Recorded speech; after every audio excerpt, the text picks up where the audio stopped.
membres de l'Union européenne. Voilà, merci. Alors, pour la mobilité de stage, je fais appel à vous parce que peut-être que les générations avant vous, surtout celles il y a 1 an ou 2, avec la période de Covid, sont très très peu partis en mobilité de stage. Les étudiants partaient beaucoup en mobilité académique et très peu en mobilité, enfin en tout cas, personne n'a demandé, enfin très peu d'étudiants ont demandé les bourses pour une mobilité de stage. Si vous souhaitez faire un stage à l'étranger, un minimum de 2 mois, voire plus, ça peut aller jusqu'à 12 mois, c'est tout à fait éligible et les bourses sont très, très intéressantes. Donc, n'hésitez surtout pas à solliciter une bourse Erasmus. Elles sont mensuellement beaucoup plus grandes que les bourses de mobilité académique, ce qui est absolument pas logique, étant donné que très souvent, dans la plupart des cas, une mobilité de stage est déjà rémunérée par l'entreprise où vous faites votre stage. Donc, n'hésitez pas à demander plus de détails sur cette possibilité-là. Donc, cette mobilité, en revanche, doit être donc à temps plein, doit faire partie de votre cursus, donc doit évidemment se dérouler dans un des pays éligibles que vous venez de voir. Ça peut être dans n'importe quelle entreprise, petite, grande, même dans une université. Mais il y a certains organismes qui ne sont pas éligibles, comme les organismes qui gèrent les programmes européens, donc tout ce qui est les instances de la Commission européenne, évidemment, les agences, etc. Les représentations diplomatiques nationales, les ambassades et donc les institutions européennes et ce type d'institutions. Est-ce que tu peux changer, Stéphanie, s'il te plaît?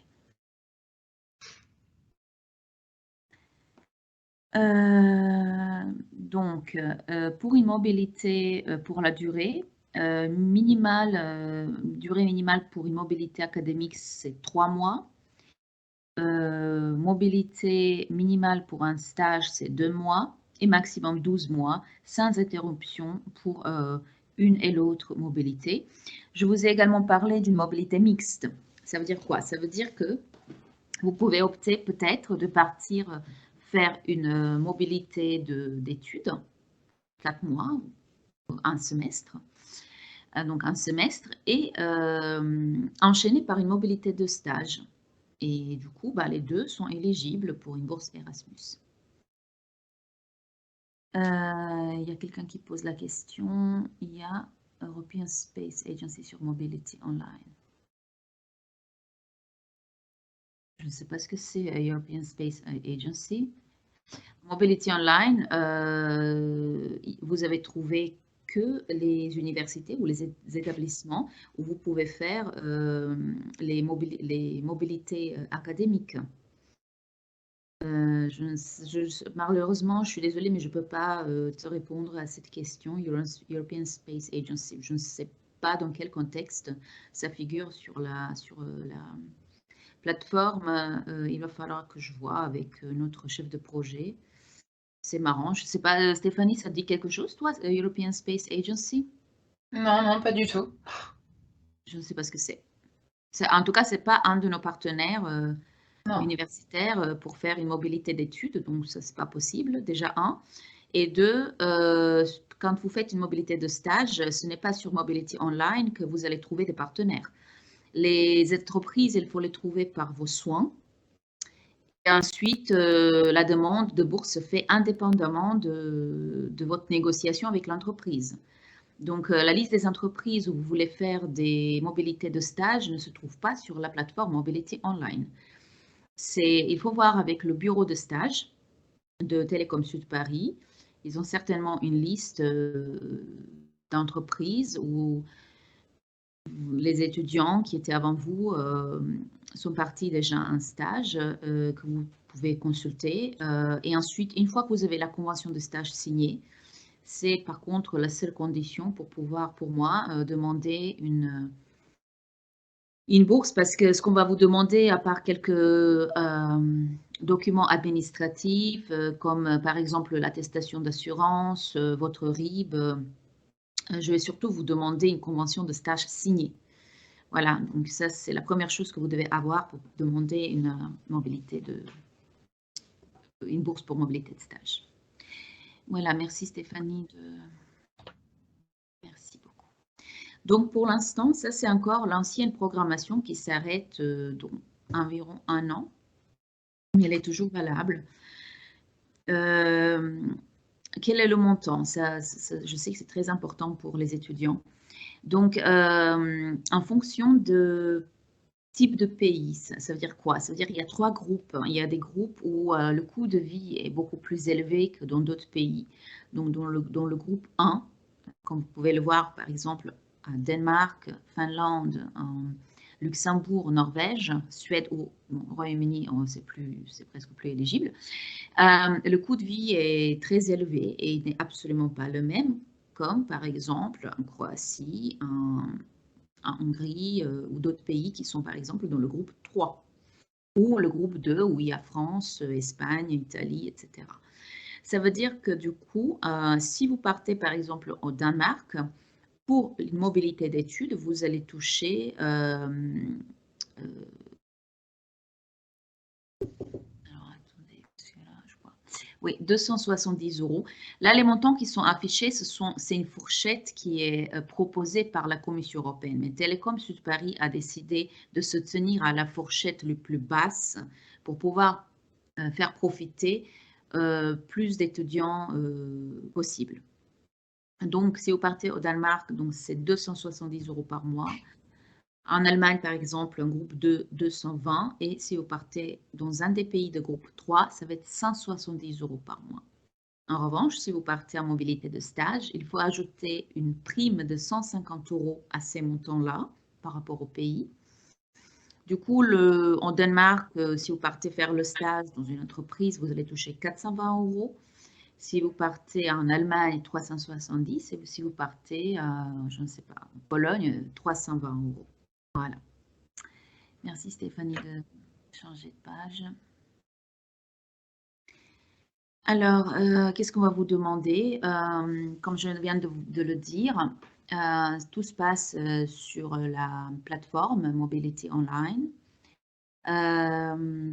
Pour ceux qui partent en mobilité d'études, vous avez déjà déposé certainement, enfin, vous allez déposer ou vous avez déposé le dossier de départ, vos candidatures. Une fois que vous avez été nommé par la commission, votre départ est décidé et que l'université vous a accepté, à ce moment-là, vous allez pouvoir en fait faire une demande. Vous allez arriver sur la plateforme à une étape où vous allez pouvoir faire une demande de bourse Erasmus. Là, on va vous demander de constituer votre dossier. Le dossier pour demander une bourse Erasmus, en fait, il s'agit juste d'une attestation de responsabilité civile, hein, de l'assurance de responsabilité civile, de votre RIB, une copie de pièce d'identité. Et ensuite, il va falloir mettre votre Learning Agreement signé des deux côtés. Et ensuite, la plateforme, en fait, va vous proposer une signature de contrat de mobilité qui est un contrat financier, on va dire, où vous allez pouvoir trouver toutes les modalités de financement que vous allez recevoir, etc. En fait, en gros, toutes les démarches se font en ligne de façon électronique. Et ces contrats sont signés de façon électronique également par vos soins et par notre directrice des relations internationales, Madame Maillet. En plus de ces documents-là, vous allez recevoir une notification. Donc, une notification de la plateforme OLS, hein, donc c'est la plateforme linguistique, où il faut effectuer un test de langue. Par exemple, donc, si vous partez en Suède et que vous allez suivre les cours en anglais, il va falloir faire un test linguistique de l'anglais. C'est surtout, en fait, ce n'est pas un critère éliminatoire, c'est surtout pour les statistiques de l'agence Erasmus. Ce test est demandé avant le départ et après le départ en mobilité et en fait, ça leur sert juste de voir si une mobilité à l'étranger pour un étudiant l'aide à améliorer ses compétences linguistiques, etc. Donc voilà, alors ce test en revanche est obligatoire. Vous allez tous recevoir une notification, vous allez cliquer sur le lien, vous faites le test qui est assez simple, il est vite fait. Et une fois que vous avez obtenu les résultats, vous les téléversez de nouveau sur la mobilité, sur la plateforme. Donc, après, vous allez donc partir en mobilité. Une fois sur place, on va vous demander de remplir et faire signer une attestation de présence d'arrivée, un certificat de présence, soit par l'université, soit par l'entreprise si vous faites un stage, que vous allez de nouveau mettre sur la plateforme. Et c'est cette attestation-là qui va déclencher le paiement premier paiement. Alors, la bourse Erasmus sera versée en 2 fois. Vous êtes beaucoup trop nombreux à ce qu'on vous verse les mensualités. Donc, nous allons vous verser 80% du montant total qui est calculé, qui va se trouver dans votre contrat de mobilité, dès le départ de votre mobilité. Et ce sera à vous de disposer de ce montant voilà, tout au long de votre séjour à l'étranger. Une fois que vous êtes de retour, sous condition de soumettre un certain nombre de documents, dont je vais vous parler tout à l'heure, vous allez recevoir le solde. Donc tout ça, rien n'est hyper compliqué, c'est assez simple. Et avec la plateforme en ligne, maintenant, c'est encore plus simple parce que vous n'êtes plus obligé de venir dans nos bureaux et tout signer de façon, physique, en fait, et on n'est plus obligé de tout imprimer. J'ai une question, je vais juste regarder. Quand est-ce que l'on doit faire le test de langue début? Je viens de répondre. Maïsan, j'ai bien répondu à ta question, c'est bon pour toi? Voilà, alors,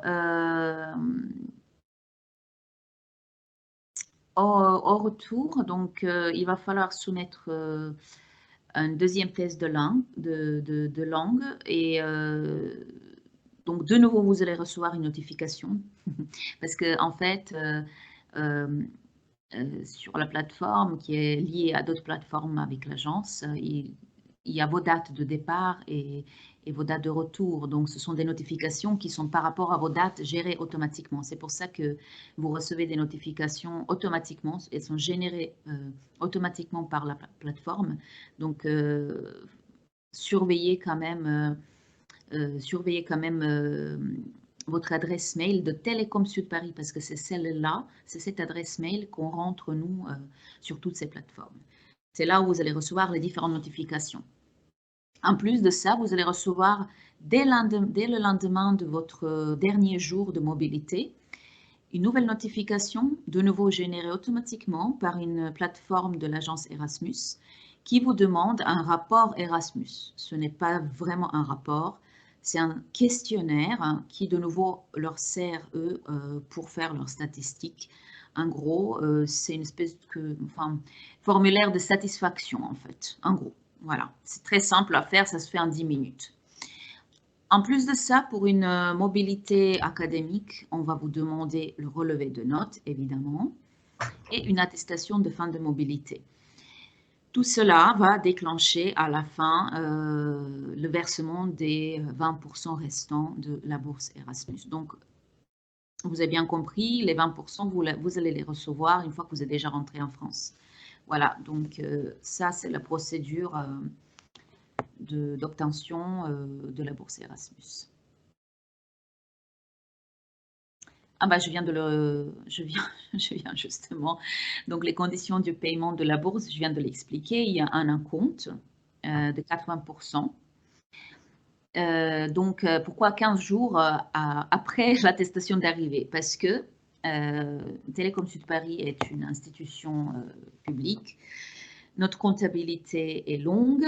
Il leur faut minimum 15 jours à partir du moment où je donnais l'ordre de paiement et qu'on a validé votre dossier à ce que tout le monde valide dans la chaîne de validation le paiement et qu'il arrive sur votre compte. Donc voilà, c'est un peu comme ça. Donc ça veut dire que à l'arrivée, veillez à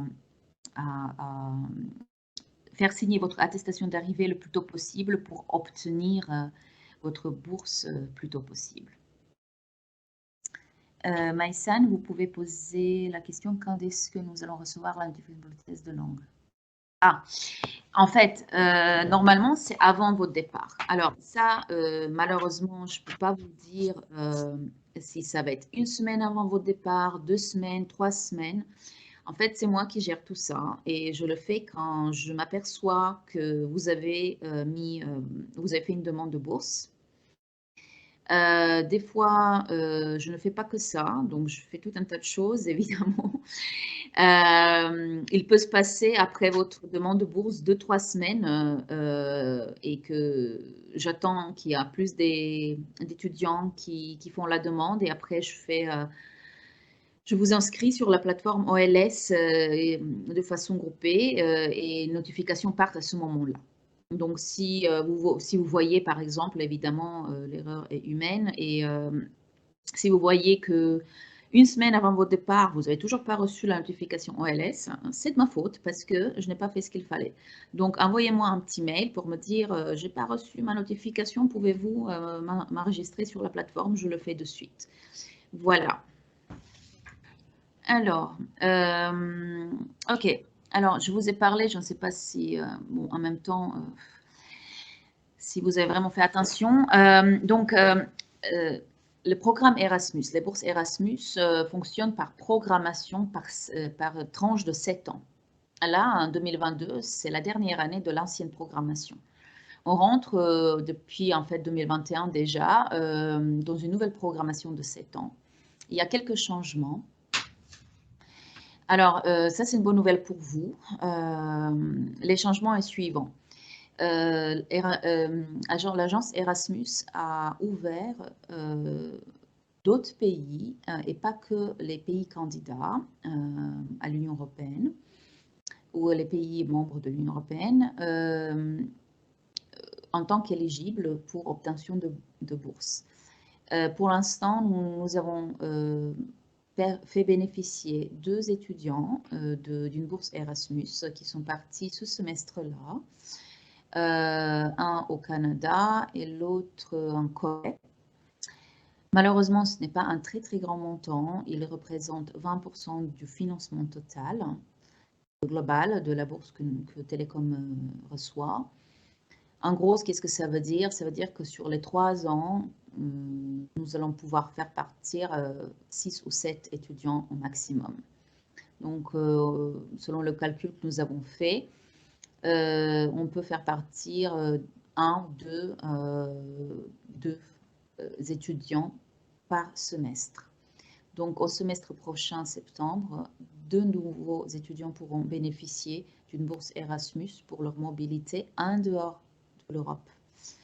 En dehors de l'Europe, donc c'est pratiquement tous les autres pays dans le monde que l'Union européenne, sauf là qui sont cochés dans la région 5 et 14. Donc la Suisse et le Royaume-Uni ne sont pas éligibles, toujours pas. Île Féroé, après c'est trop petit, je vois pas. Monaco, Saint-Marin, Vatican, voilà, Andorre. Donc pour ces pays-là, donc la bourse Erasmus n'est pas éligible. Par contre, si vous voulez faire une mobilité au Japon ou aux États-Unis, par exemple, au Canada, on peut vous aider un peu avec la bourse Erasmus. Ça, c'est une nouveauté, une belle nouveauté, moi, je trouve, et c'est génial, je trouve aussi, pour vous. Par contre, quand vous êtes très nombreux, quand vous êtes très, très nombreux aussi à partir en dehors de l'Europe et que nous n'avons pas de moyens à financer tout le monde, on a certaines conditions. Ben, la condition, c'est excellence scolaire. Donc ça, c'est la première condition que... Donc nous en fait, calculons selon les candidats, ceux qui ont le meilleur classement, en fait, les meilleures notes. Voilà. Oui, il y a une autre condition, évidemment, c'est que ce n'est pas hors partenariat Télécom Sud Paris. Il faut que les universités où vous allez partir pour faire votre mobilité soient un des partenaires de TSP. Voilà. Est-ce que, Stéphanie, tu peux tourner, s'il te plaît? Merci. Je vous ai dit quelques mots sur cette mobilité hybride. Donc, c'est un mélange entre mobilité physique qui peut durer entre 5 et 30 jours et se doubler donc d'une composante virtuelle. Elle est obligatoire dans ce cas-là. Je ne sais pas si en dehors de cette période de Covid, les universités proposent toujours ce genre de cours à distance, à voir. Mais bon, sachez que vous avez cette possibilité-là, et si cette possibilité-là existe, vous avez l'occasion d'obtenir une bourse pour ça également. Stéphanie, ah oui, c'est bon. Ok.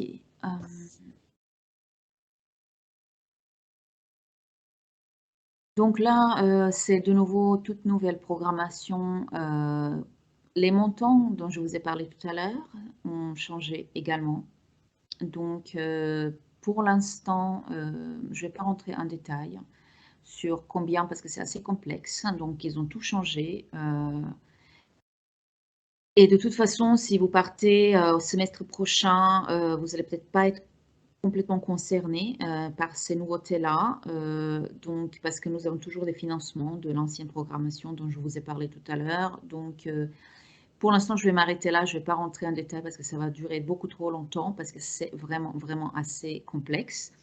Sachez juste que les étudiants qui ont des difficultés financières, c'est-à-dire qui vivent dans des zones qui sont strictement définies aussi par l'agence Erasmus, peuvent bénéficier en plus de montant mensuel d'une aide pour le voyage. Donc ce sont des aides qui peuvent aller jusqu'à 250 € par mois. Ce sont des aides à l'inclusion. Voire, ils peuvent avoir une petite prime en plus, mais tout ça, ce sont des conditions un peu particulières. On va voir ça au cas par cas, donc je ne vais pas me perdre dans des détails. Alors, Stéphanie, s'il te plaît, voilà. Sachez aussi, je vais ajouter que si vous avez des questions après cette présentation, ne prenez pas trop la tête, vous venez me voir dans mon bureau. Prenez surtout rendez-vous, s'il vous plaît, parce que je ne suis pas au bureau tous les jours. Des fois, je suis en télétravail. Envoyez-moi un mail, on va fixer un rendez-vous et je vais pouvoir vous répondre à d'autres questions qui vous concernent plus particulièrement.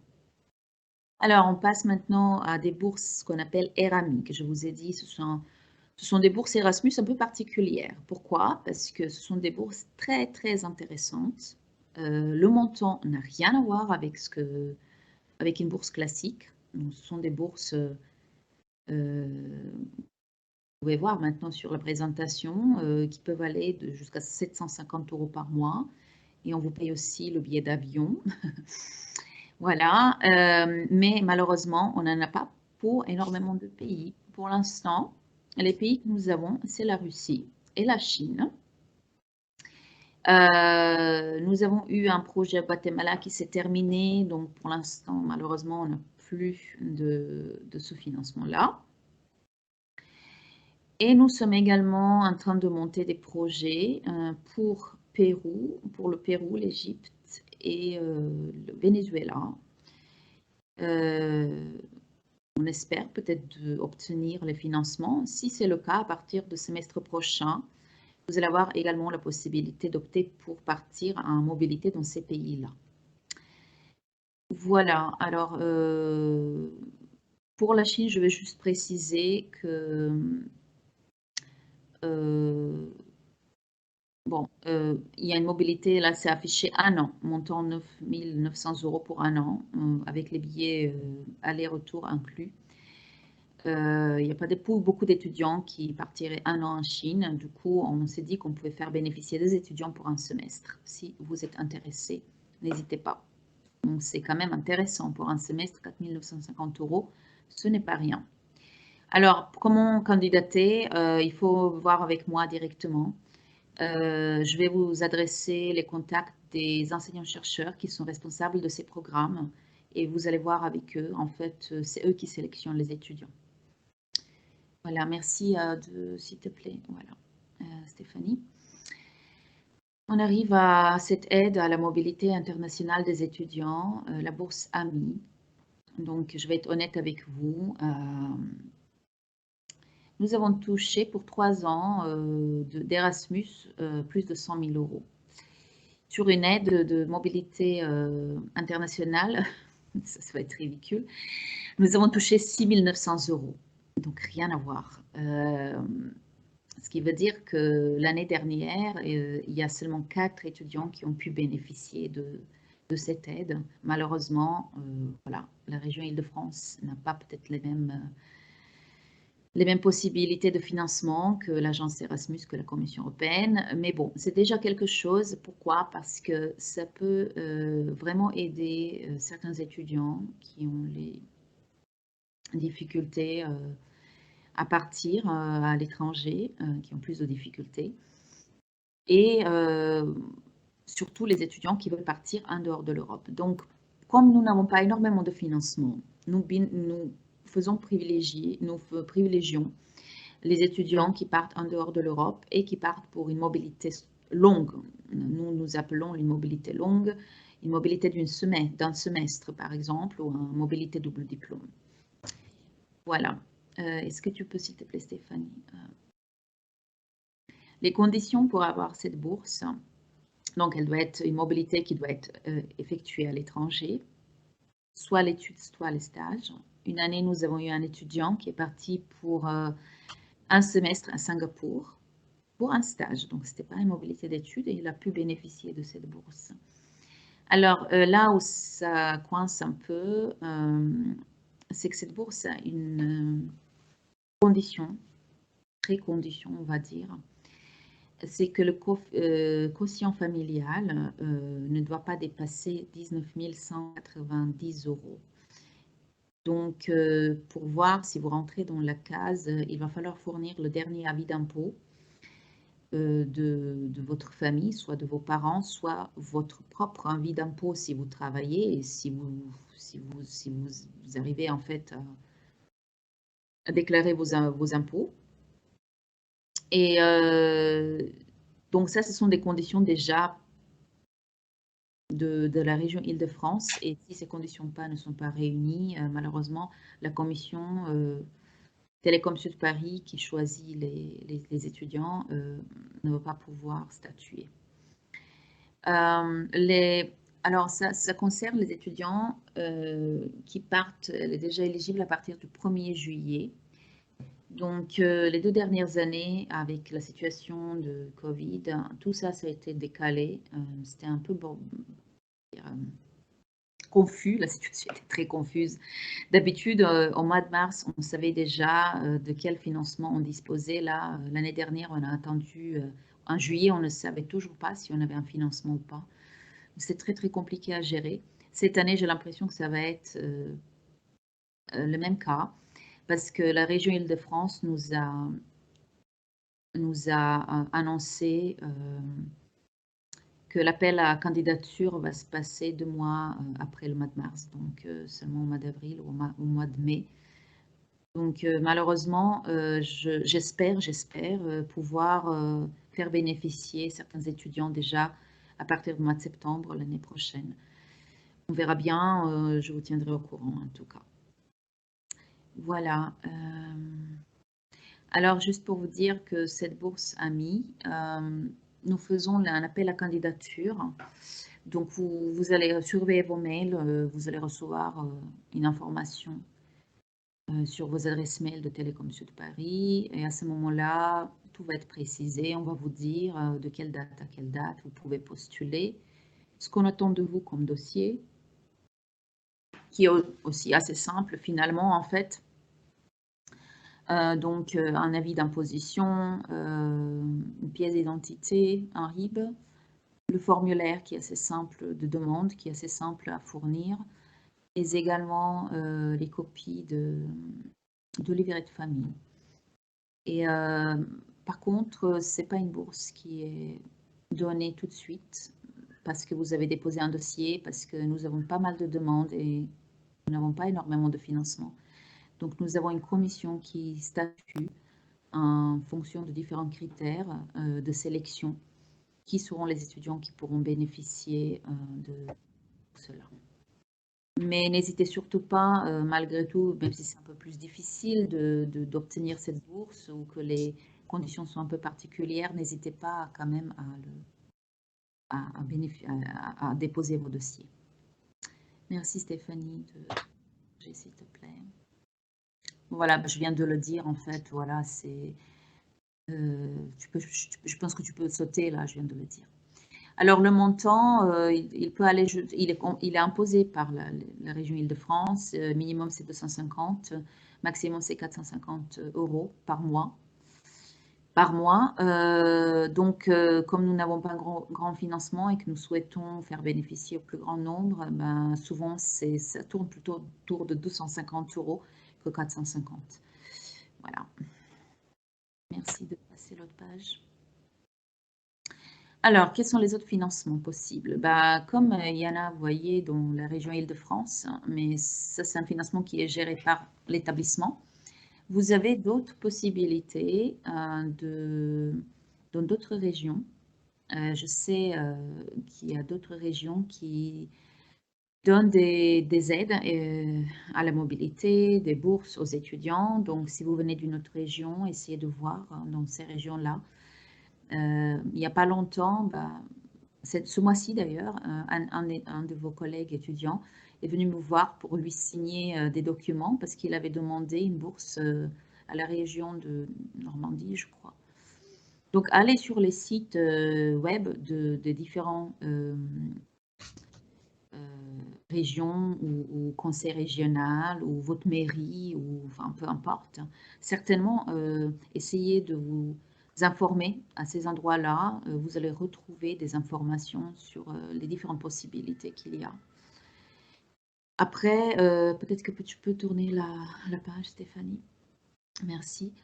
Tout simplement sur Internet, des fois sur les sites des différentes ambassades. Des fois, les ambassades, dans le cadre des coopérations bilatérales, donnent des bourses et des financements aux étudiants. Campus France, alors je pense que vous devez connaître, un organisme qui s'occupe d'accueil entre autres des étudiants étrangers, mais a aussi une espèce de catalogue en ligne. Vous pouvez taper catalogue Campus France, mobilité bourse, vous allez le retrouver certainement.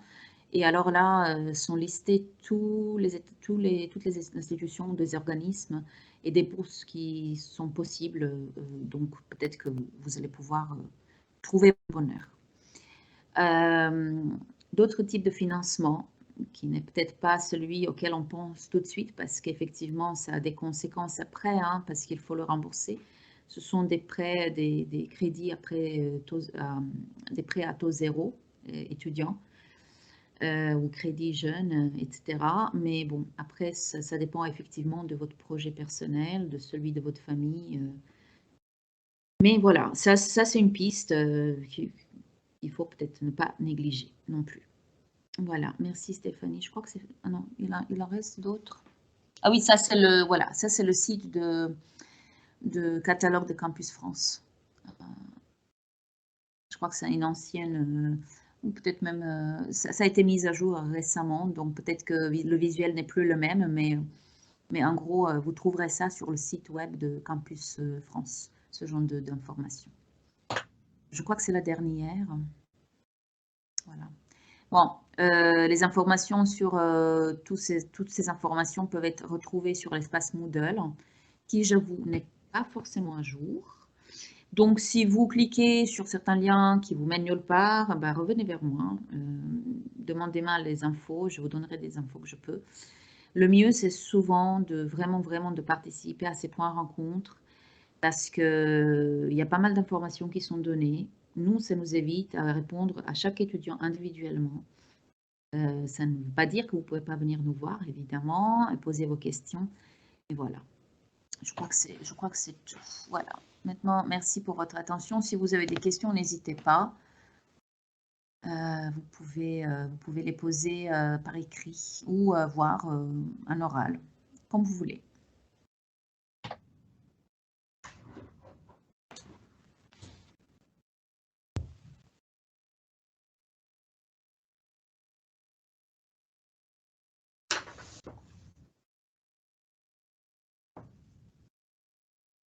Bon, il y a Mathias qui est en train d'écrire, j'ai l'impression. On peut aussi avoir une bourse avec la Fondation IMT. Oui, Mathias. Alors, par contre, c'est pas moi qui gère ces bourses-là. Vous devez vous adresser à Madame Chaplet, Sandrine. Elle est dans le rez-de-chaussée. Elle a son bureau au rez-de-chaussée, au bâtiment direction. Donc, Sandrine Chaplet, et vous allez la voir, elle va vous expliquer comment ça se passe et de quoi vous pouvez bénéficier. Quels sont les modules dans la formation ingénieur pris en compte pour les échanges internationaux? Alors, ça, c'est pas le domaine de financement, Adam, désolée, mais peut-être que Stéphanie, tu peux lui répondre à cette question. Quels sont les modules dans la formation ingénieur TSP pris en considération pour les échanges à l'international? J'ai un peu de mal à saisir votre question. Les modules que vous effectuez à TSP pour faire un échange à l'international, bah, tout est pris en compte. Vous pouvez m'apporter de précision sur votre question, s'il vous plaît, Adam? N'hésitez pas à prendre la parole. Je voudrais juste préciser, parce qu'il y a des modules scientifiques, il y a des modules comme les langues, les sciences humaines, Ok. et aussi les modules d'environnement tels que développement durable et par rapport aux mathématiques et tout. Est-ce qu'il y a des modules qui sont plutôt privilégiés quant à la décision, ou les langues seraient, par exemple, l'anglais, ça compterait le même que les maths, par exemple? Ok. Vous parlez dans le cadre de la sélection de la commission, c'est ça? Voilà, exactement. Ok, d'accord, j'avais pas saisi cette subtilité. Alors, pour la commission, on regarde tout. On regarde aussi bien les matières scientifiques que vos matières de LSH. Pour être honnête, la plupart du temps, bah là, comme ce qui s'est passé à la commission qu'on a eue il y a littéralement moins de 10 jours, on a regardé votre moyenne générale. Donc, on a été fouillé parce que vous n'avez pas toutes les notes, tout ça, on en est conscient. Mais c'est la moyenne générale qui fait foi. Donc, c'est la moyenne avec toutes les notes confondues. Et suivant, bien sûr, leur coefficient. Donc, voilà. Mais ouais, c'est votre moyenne générale et votre classement qui dicte un peu la marche à suivre au niveau des affectations. Et comme je l'ai dit précédemment, vu que vous êtes en première année, si des fois les résultats TSP sont pas très probants, on peut aller fouiller dans vos résultats de prépa et vos résultats, enfin votre classement au concours. Mais voilà, donc après là, donc, la commission pour un départ au S7, c'est fini, donc voilà. La prochaine commission sera pour un départ au S8. Bien sûr, d'ici là, on aura beaucoup plus de résultats à TSP et très probablement, on n'ira pas regarder vos trucs de prépa. Mais oui, pour répondre à votre question, malheureusement, on regarde tout, aussi bien scientifique que les matières de LSH, donc qui ne sont pas négligées du tout. Tout en sachant qu'il y a certaines destinations qui vont être un petit peu plus pointilleuses. Et par cela, je m'explique.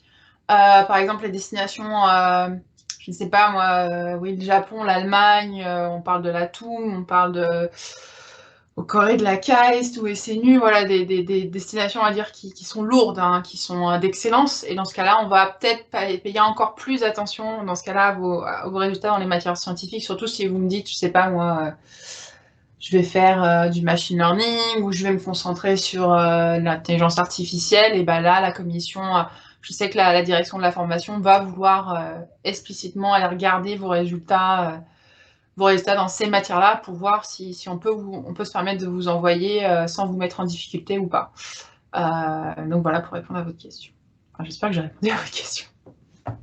Oui, ça a répondu totalement à ma question. Juste une petite précision pour les passifs, par exemple, il y a des élèves qui ont par exemple des passifs dans une ou deux matières. Est-ce que cela affecte, c'est-à-dire si on a peut-être un passif dans une matière, on ne peut pas postuler et pouvoir faire un échange? Ah, pour postuler, pas de souci pour candidater pour la commission, pour passer présenter votre projet et présenter votre projet à la commission pour voir. C'est lors de la commission, en effet. Donc, comme je vous dis, on regarde vos notes, mais on regarde également vos passifs. Moi, je travaille avec la direction de la formation, justement, et on passe toutes les candidatures en revue. Et il m'indique si vous avez accumulé un passif ou pas. Tout en sachant que, normalement, tel que le règlement intérieur le prévoit, un étudiant qui souhaite partir, par exemple, en échange, faire une mobilité à l'international en deuxième année, que ce soit par exemple au S7 ou au S8, ne doit pas avoir de passif de première année, ne doit pas traîner de passif de première année. Donc oui, vous pouvez candidater, par exemple, là, on a eu je vais vous donner un exemple. On a eu la commission pour le S7, donc on a fait des affectations pour certains d'entre vous, parce que je vois il y a des noms qui sont extrêmement familier, mais donc voilà, on vous donne une destination. Si d'ici là et le début, je sais pas, vous partez au mois de août, et d'ici là et le mois d'août, vous vous plantez, vous accumulez un passif, il va falloir le rattraper avant le départ. Parce que sinon, la direction de la formation peut vous dire non, c'est plus possible. Alors oui, je sais, c'est délicat parce que vous avez déjà candidaté, vous avez déjà investi du temps, des fois même de l'argent. Par là, je veux dire réservation du billet d'avion, réservation du logement. Donc voilà, il est important, il est important de ne pas accumuler de passif ou de le rattraper avant de partir. Dès que vous voyez que vous êtes planté quelque part, contactez la direction de la formation pour déterminer un plan d'action pour rattraper la boulette au plus vite, j'ai envie de vous dire. Parce que oui, tout à fait, le règlement intérieur prévoit les étudiants. On ne peut pas partir en mobilité en deuxième année si on a un passif de première année. Donc voilà. Après, un départ c'est un peu plus lax, on va dire. Par exemple, si vous avez, imaginez que vous êtes en deuxième année maintenant et que vous partez au S8, vous accumulez un passif, vous n'avez pas de passif de première année, mais vous avez un passif au S7, on ne va pas nécessairement vous empêcher de partir parce que vous avez encore la possibilité de le rattraper à votre retour, choses comme ça.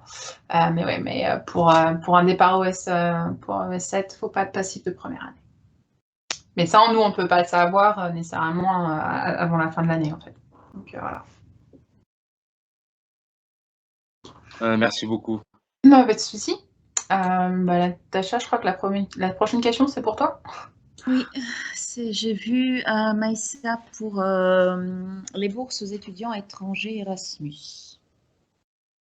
Alors, Maïsan, est-ce que effectivement, je ne suis pas trop sûre non plus, ça veut dire les étudiants étrangers qui sont à Télécom et qui feraient quoi? Une mobilité en Allemagne? Je ne suis pas sûre de comprendre. Pourriez-vous, s'il vous plaît, m'exprimer un peu plus clairement la question? Ce que je voulais dire, c'est que si un étudiant français va en Allemagne, est-ce que l'Allemagne donne une bourse que l'on peut cumuler avec la bourse Erasmus ou pas? Parce que vous aviez dit que ça dépendait des destinations. Il y a des destinations. Oui. Voilà, je voulais savoir si c'était le cas par exemple pour l'Allemagne, parce que j'ai regardé un peu, mais je comprends pas. Il y a des critères qui sont un peu. Enfin, je comprends pas trop s'il y en a une ou pas au final. Alors, je sais que c'est possible. Donc, des fois, nous recevons des mails, mais il s'agit plutôt d'une collaboration bilatérale entre l'Allemagne et la France, donc rien à voir avec Erasmus. Mais Erasmus, comme je l'ai déjà dit au début, est une bourse qui est cumulable avec d'autres bourses. Donc, si vous arrivez à trouver vous-même des appels à candidature des institutions allemandes, n'hésitez pas à postuler et poser votre dossier de ce côté-là. Malheureusement, nous, à la DRI, ne gérons pas ce genre de financement. Mais c'est possible, même si vous avez une bourse Erasmus, vous pouvez trouver d'autres types de bourses, soit de l'Allemagne, soit si vous allez en Suède, du gouvernement suédois, peu importe. Vous pouvez même aller, j'ai pas parlé de cette possibilité, mais ça peut être intéressant pour certains d'entre vous. Un concept qui s'appelle le mécénat. Ça dépend où vous allez faire la mobilité. Est-ce que c'est un échange? Est-ce que c'est le double diplôme? Essayez de vous renseigner, ça existe aussi. Il y a certaines entreprises qui peuvent faire bénéficier des financements. Après, bon, il faut négocier avec eux les conditions, évidemment, mais c'est une possibilité. Essayez, renseignez-vous, commencez déjà peut-être par des entreprises où travaillent vos parents, peut-être, je ne sais pas, je dis ça juste pour vous donner des idées. Après, d'autres disent... Je crois que je vais la prendre, Ouais, cette question. Donc en gros, alors oui, Héloïse, vous avez candidaté, on vous a affecté une destination, félicitations. OS7. Alors, qu'est-ce qui se passe maintenant? Alors, petit récap. Ça, j'ai fait le point dans une présentation précédente. Donc, une fois la commission passée, on fait une affectation, en fait, suivant vos vœux, hein, suivant les places, suivant vos résultats académiques. Ce qui se passe, c'est que à suite de ça, je vais faire votre nomination auprès du partenaire, tout en sachant que chaque partenaire, bien sûr, a des calendriers de nomination qui sont différents l'un des autres.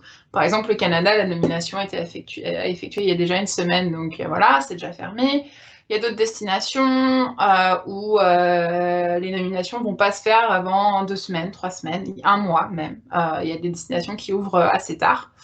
Donc, qu'est-ce qui se passe une fois que la nomination a été effectuée? Donc, le partenaire a conscience que TSP va envoyer étudiant X étudier pendant ce semestre, un semestre spécifique. Donc, le partenaire vous contacte directement. Souvent, la plupart du temps, il nous met plus en copie. Il faut vraiment être réactif, il faut regarder vos mails assez fréquemment. Il rentrera en contact avec vous pour vous préciser comment vous devez candidater. Et oui, il y a une nouvelle candidature à effectuer. Totalement indépendante de celle de Mobility en ligne que vous avez effectuée pour la commission. Et je rappelle, cette dernière n'était qu'à but interne pour la commission de TSP. Donc là, il y aura un nouveau dossier de candidature à constituer avec le partenaire, que ça soit sur une plateforme dédiée, par email, voilà, ça dépend vraiment des institutions. Le dossier de candidature, il vous dira exactement, le partenaire vous dira exactement qu'est-ce qu'il faut donner, est-ce qu'il faut donner des résultats de TOEFL ou pas. La plupart du temps, non. La plupart du temps, non. Certificat de capacité au niveau des langues que vous pouvez extraire du SI. Vos relevés de notes, lettre de motivation, CV, photo, passeport, plein de choses. Vous soumettez le dossier. Donc oui, on vous a nominé. Ça ne veut pas dire que pour autant, vous allez être sûr de partir. Le partenaire va étudier votre dossier de candidature pour déterminer si oui ou non ils peuvent vous accepter au sein du programme ou des cours que vous avez sélectionnés. Et ils vous donneront une réponse. Donc moi, j'appelle ça une admission. C'est pas vraiment une vraie admission. En gros, ils vous disent si ils vous accueillent ou pas. Il se peut qu'ils vous refusent. C'est rare. Ça reste très rare dans le cadre des échanges. Mais ça peut arriver, malheureusement. Donc voilà un peu la procédure. Donc pour l'instant, Héloïse, rappelez-moi quelle destination sur laquelle vous avez été affectée, si je ne m'en souviens plus. Alto, enfin, ouais, non, c'est pas. Ça fait partie des destinations qui sont pas super rapides au niveau des nominations. Donc j'ai envoyé le mail parce qu'ils fonctionnent encore au système de mail chez eux et ils prendront contact avec vous, mais je crois qu'on est un peu trop tôt. Je crois qu'ils commencent pas à regarder vraiment en profondeur les nominations qui ont été envoyées avant le mois de mars. Donc c'est pour ça, je sais que c'est un peu la période un peu difficile parce que vous savez pas quand vous allez avoir des nouvelles ou quoi que ce soit. Vérifiez vos mails, laissez pas passer, regardez vos spams aussi. Parce que j'ai un étudiant qui a cru qu'à l'école n'avait pas pris contact avec lui alors qu'ils avaient pris contact. Et voilà, c'était un peu difficile parce qu'il a loupé la période pour déposer son dossier, il a fallu supplier, enfin voilà. Et puis ça donne pas une belle image, surtout quand on a fait une boulette de ce style-là, quoi. Donc voilà. J'espère que ça répond à votre question.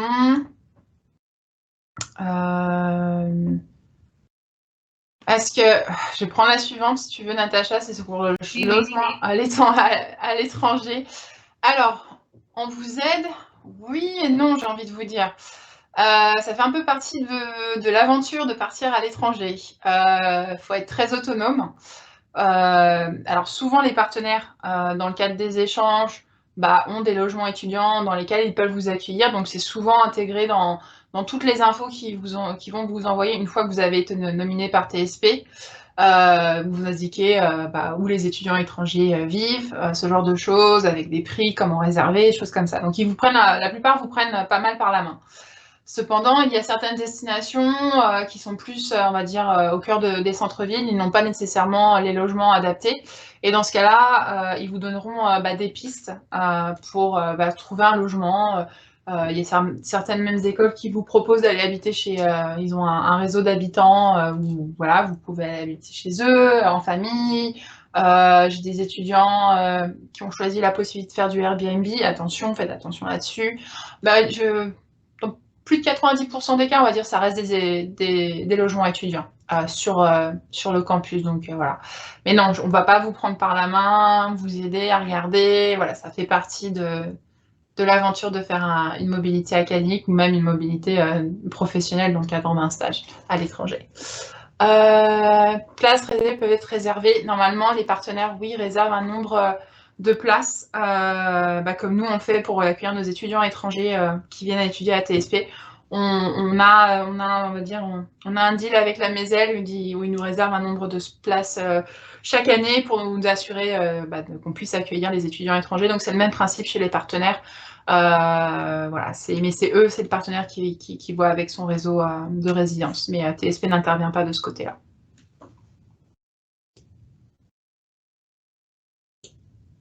Ok, je prends la suivante. Quand vous parlez de la nomination pour le Canada, il y a une semaine, il s'agit de la nomination auprès de l'IMT. Oui, tout à fait.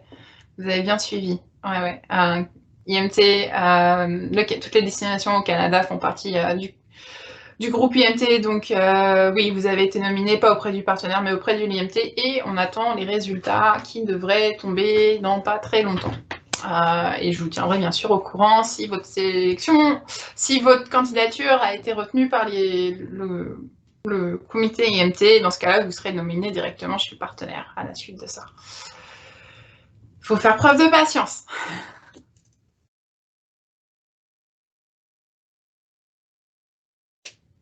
D'autres questions sur les financements ou d'autres questions en général sur les mobilités?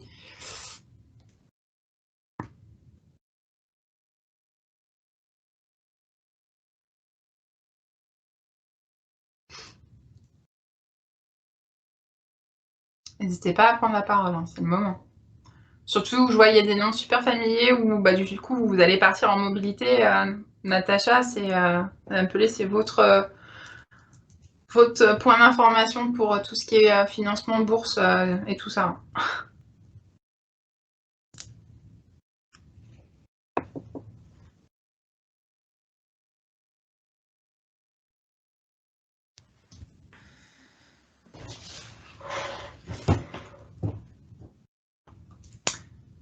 Moi, j'ai un commentaire à faire. On vous le dit, dans les points rencontres, on essaye de faire passer le message aussi clairement que possible. Et certains d'entre vous, j'en suis sûre, ont adapté cette logique. Mais il faut s'assurer, donc, quand vous choisissez une mobilité, une destination, une école, que vous faites un échange, un double diplôme ou un parcours stage à l'étranger, assurez-vous que c'est quelque chose qui vous plaise, mais qu'également, d'un point de vue financier, votre projet tient la route. Par ça, je veux dire que des fois, on a eu des étudiants qui ont choisi de très belles destinations, souvent loin, souvent des destinations lointaines. Par conséquent, un certain budget pour le transport, un certain budget pour se loger. Par exemple, Singapour, c'est loin, ça coûte cher pour habiter là-bas, le coût de la vie, ce genre de choses. Et donc, dans ce cas-là, il faut vraiment s'assurer d'un point de vue... En plus, ça reste une destination où il y aura peu de financement, si on en a, je ne sais pas, à offrir de la part de TSP, dis-moi Natacha, mais où il va falloir que vous la financiez quasiment par vous-même. Donc, il faut rester réaliste, on va dire, d'un point de vue financier. Ne pas oublier de réfléchir de cette façon-là également. Oui, bien sûr, oui, tout à fait. En fait, il faut surtout pas que vous vous retrouviez dans la difficulté une fois que vous êtes à l'étranger, que vous vous rendiez compte que c'est compliqué de tenir financièrement. Même si vous avez des ambitions et que c'est très très chouette de partir très loin dans le pays qui vous fait rêver, sachez quand même que l'école, Télécom Sud Paris, fait le maximum pour obtenir des financements pour vous aider. Et malgré tout, ce ne reste qu'une aide, c'est une bourse, ce n'est pas quelque chose qui doit constituer votre principal revenu. C'est avec 250 €, voire moins, vous n'allez pas aller très loin par mois. Donc ça, c'est vraiment quelque chose, c'est pas pour casser vos rêves, effectivement, enfin rien de tel, hein, bien sûr. D'étudier de confirmer ou non cette nomination, nous vous demandons de constituer un dossier de candidature de la façon suivante. Et donc voilà, ils vont vous donner une date, la marche à suivre, et ça sera à vous de constituer le dossier dans les temps donnés, suite à quoi ils l'évalueront et vous diront si vous êtes la bienvenue ou pas. Donc voilà. Plus clair? Ok.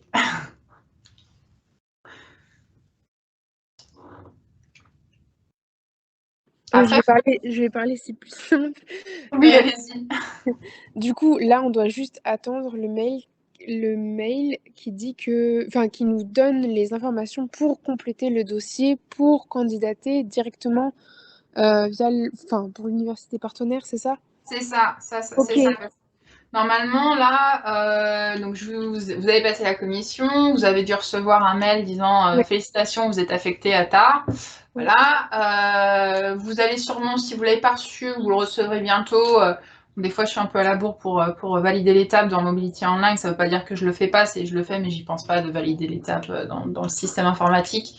Vous recevrez un mail disant la DRI de TSP a bien fait votre nomination. Voilà. Vous recevrez souvent un mail comme ça. Si vous ne l'avez pas déjà reçu, vous le recevrez, vous inquiétez pas. Mais il n'est pas important ce mail-là. C'est juste histoire de vous tenir au courant.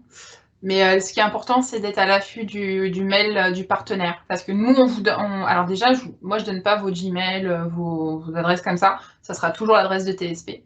Donc, ils vous contacteront sur l'adresse de TSP pour vous dire, voilà, Maïzane, on a bien reçu la nomination. Voici ce que on a besoin que vous fassiez.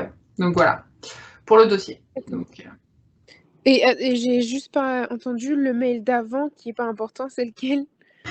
c'est un mail automatique qui vous sera envoyé de la plateforme Mobility Online qui vous indiquera que TSP a effectué la nomination chez le partenaire.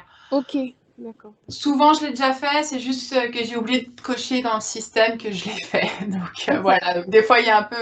c'est pas fait en simultanément. Souvent, non, honnêtement, souvent, je le fais pas en simultané parce que j'oublie. Du moment que je vous nomine, c'est le plus important. Mais donc voilà. D'accord. Ok, merci beaucoup. Il n'y a pas de souci. Le problème, c'est qu'on n'a pas encore toutes les notes du SL. Je n'ai pas pu passer un partiel à cause du Covid et certains autres partiels ne sont pas corrigés. Et je juge donc sur les notes de prépa comme la DRI il y a un mois. Ça va dépendre du partenaire, Mélanie. Il y a des partenaires qui vont juste vouloir les relevés de TSP, même si ces dossiers sont, on va dire, à trous parce que voilà, vous êtes au milieu de l'année. Hein. Et il y a des partenaires, par exemple, je pense à Twente, qui eux veulent tout. Tout depuis l'obtention du bac. Et que vous soyez en première année, que vous soyez en deuxième année à TSP, il y a des institutions qui sont très tatillons de ce côté-là. Donc voilà, donc oui, il se peut qu'ils vous demandent vos résultats de prépa. D'où l'importance, si vous arrivez à les obtenir auprès de vos prépas, obtenir des relevés en anglais. Des fois, je sais que c'est dur. Des fois, il faut les contacter et faire une demande très particulière. Mais si vous avez les relevés en anglais et aussi où la moyenne est calculée au format GPA, donc c'est la moyenne sur 4, c'est un peu un système un peu particulier. C'est bien de les avoir juste au cas où le partenaire vous les demande. Parce que honnêtement, je ne pourrais pas vous dire d'un partenaire à l'autre. Des fois, une année peut être assez cool, l'autre année, ils ont décidé de demander plus de documents parce que leur procédure a changé. Donc, voilà, il faut s'attendre, c'est pour ça que moi je vous dis, attendez-vous à ce qu'ils vous demandent tout, préparez-vous, collectez les documents, parce que je sais que des fois avec les prépas par exemple, ça peut mettre un certain temps d'obtenir les documents. Il se peut également, certains partenaires, et encore une fois ça dépend des partenaires, mais où il me semble que Twente avait été très difficile l'année dernière, où il fallait à tout prix que tous les relevés soient en anglais. Et il y avait un étudiant qui avait la prépa qui ne voulait pas lui faire en anglais, et donc du coup l'étudiant a dû passer par un traducteur. Ah oui, c'est un coût que TSP ne vous aidera pas avec ça malheureusement. Donc voilà, il faut prévoir pour ce genre de choses, d'où l'importance d'avoir au fur et à mesure d'avoir tous vos documents à jour, parce que vous ne savez jamais quand est-ce que vous allez en avoir besoin. Donc voilà, je parle plutôt de la commission AMT pour le moment. Non, je pense pas. Je pense que... Alors, qu'est-ce que j'ai fait pour votre moyenne? Je leur ai donné que le résultat TSP pour l'instant. On verra s'ils reviennent à la charge. Voilà. Mais il se peut qu'ils reviennent à la charge. Oui. Honnêtement, je pense qu'il n'y a pas trop de soucis à se faire. Vous avez demandé EPM. Normalement, il y a, si je ne dis pas de bêtises, 100 places d'échange. Donc, je pense qu'on doit être large. Voilà. Mais bon. De toute façon, si j'ai besoin de quoi que ce soit, je reviendrai vers vous. Ah oui, si je reviens vers vous, faut être assez réactif. Hein. Voilà. C'est plus clair, Mélanie? N'hésitez pas à prendre la parole. Hein. Oui, c'est très clair, merci. Bah, je serai réactive. Ok, il n'y a pas de souci. Et oui, on essaye de vous donner l'info en amont, le plus en amont qu'on puisse. Hein, mais bon, des fois, comme les trucs, les annonces de l'ADF, hein, c'était indépendamment de nous, on s'en excuse, mais on a appris la nouvelle, on fait l'annonce. Des fois, on a assez de recul, donc on vous prévient. Et des fois, on vous prévient au même temps que nous, on a été prévenus. Quoi. Donc voilà, c'est un peu les aléas. Les aléas des relations internationales, il y a des changements, ce genre de choses, donc il faut faire avec. Oui. Oui, je comprends, c'était vrai parce que c'était assez stressant, enfin, de pas savoir justement si on doit réserver des choses ou, enfin, et de même pas trop savoir quand est-ce qu'on aura des informations, mais vu que c'est indépendant de vous, Ouais. Ouais, puis en plus, la destination que vous avez choisie passe. Il y a une étape en plus, hein, il y a l'étape IMT à passer, donc ça ralentit encore les choses. Donc, ouais, je comprends. Mais vous soulevez une chose que je tenais à préciser, c'est que si vous avez été affecté sur une destination, ne réservez rien tant que vous n'avez pas la décision officielle du partenaire qui dit bienvenue pour le semestre, machin truc. Pourquoi? Parce que il se peut qu'il y a quelque chose qui tombe à l'eau. Surtout avec le Covid, on n'est pas à l'abri de... Je sais pas, hein, j'espère pas, mais voilà, qu'il y a des choses qui s'annulent, on ne sait jamais. Mais surtout, attendez d'avoir été officiellement sélectionné par le partenaire d'accueil. Pas par IMT, pas par TSP, par le partenaire d'accueil, parce que... Enfin, si vous investissez, vous payez un billet d'avion, vous commencez à regarder les logements, je ne sais pas, hein, d'autres choses comme ça. Si ça tombe à l'eau, nous, on n'est pas en capacité de vous rembourser ou quoi que ce soit. Donc, attendez. Vous pouvez commencer à rêver, ça c'est sûr. Vous pouvez bien évidemment commencer à faire des recherches, vous informer, toutes ces choses-là. Mais ne surtout pas investir financièrement tant que vous n'avez pas de résultats officiels. Bien sûr, si le partenaire vous demande de passer le TOEFL ou un truc dans le genre, bon, ça, vous serez obligé de le faire. Mais bon, le reste, attendez.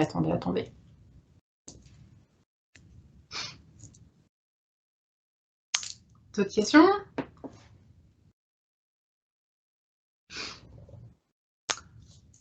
S'il n'y a pas d'autres questions, j'en profite pour vous rappeler 2 dates, on va dire. Donc là, la commission pour les mobilités OSA, donc c'est fini. Hein. Donc maintenant, la prochaine candidature, ça sera pour une mobilité OS8 pour ceux d'entre vous qui souhaitent tenter l'aventure pour faire une mobilité OS8. ce malgré les récentes contraintes dont on vous a fait part. Les dossiers de candidature sont comme d'habitude à déposer sur Mobility Online. Elles seront à déposer au plus tard le 30 juin, à techniquement 17h, mais bon, le 30 juin, on va dire. Voilà. Prochain point rencontre, normalement le lundi 21 à 16h15. Normalement, je serai de nouveau en amphi et puis il sera dispo en ligne.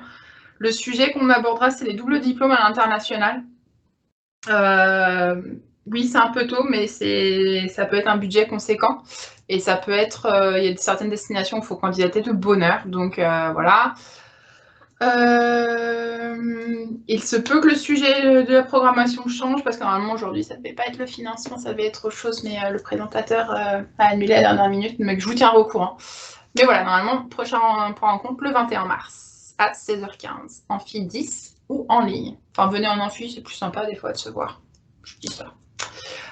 Si vous n'avez pas d'autres questions, je remercie Natacha d'avoir été présente aujourd'hui. Si vous avez des questions de financement, vous la contactez, n'hésitez pas. Si vous avez des questions d'ordre administratif, c'est moi, Stéphanie, qu'il faut contacter. Et si vous avez des questions sur la sélection des cours, choses comme ça, il faut contacter Monsieur Mag. Voilà, je vous remercie. Je vous souhaite une très bonne soirée et à bientôt. Merci beaucoup. Bonne soirée, à bientôt.